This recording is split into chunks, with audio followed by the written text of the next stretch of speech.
안녕하세요. 김주범의 경매코입니다. 이번 시간은 토지만 경매될 경우에도 소액 임차인은 최우선 변제금이 인정된다는 취지의 내용입니다.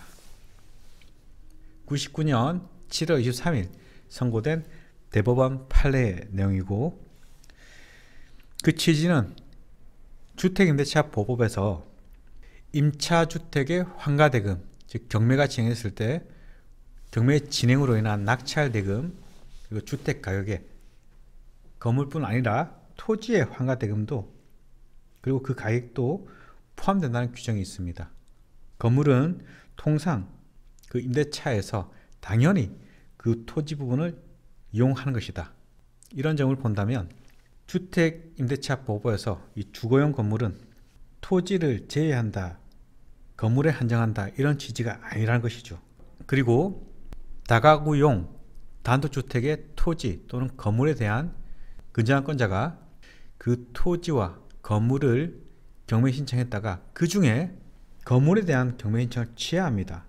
이 토지와 건물은 별개의 부동산이거든요. 등기부가 토지 등기부, 건물 등기부 따로 나눠져 있습니다. 따라서 채권자의 마음으로 건물만 경매할 수도 있고 토지만 할 수 있습니다. 근데 이 사례에서는 중간에 같이 일가 경매 신청했다가 건물에 대한 취하를 했는 모양입니다. 따라서 토지만 경매 대상이 되어서 낙찰된 것 같습니다.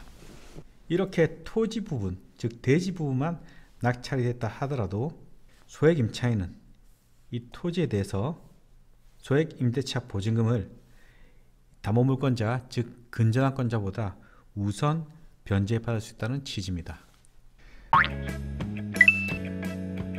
다른 판례의 내용 하나 더 보겠습니다. 마찬가지로 이 토지에만 저당권 설정이 되었습니다. 아직 건물이 없는 상태죠. 이 토지에 저당권 설정을 합니다. 1번.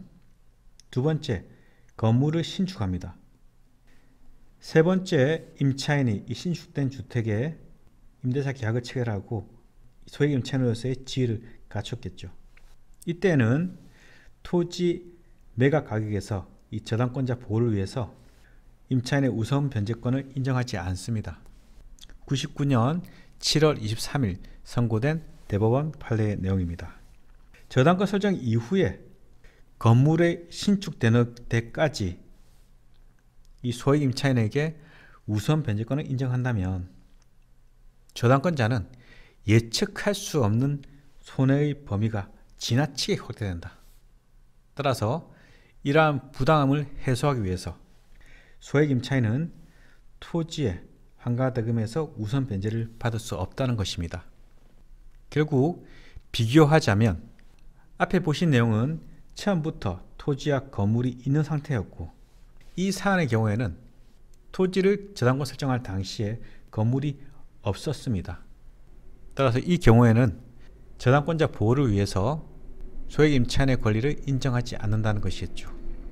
임차인이 토지에도 우선 변제권을 인정받기 위해서는 임차할 당시부터 토지와 건물이 있었고, 또한 토지 저당권 이후에 건물이 신축한 경우가 아니어야 된다는 것이겠죠. 이번 시간은 주택 임대차에서 소액 임차인이 토지의 환가대금에서 우선 변제를 받을 수 있는 경우를 확인해 봤습니다. 이번 시간은 여기서 마치도록 하겠습니다.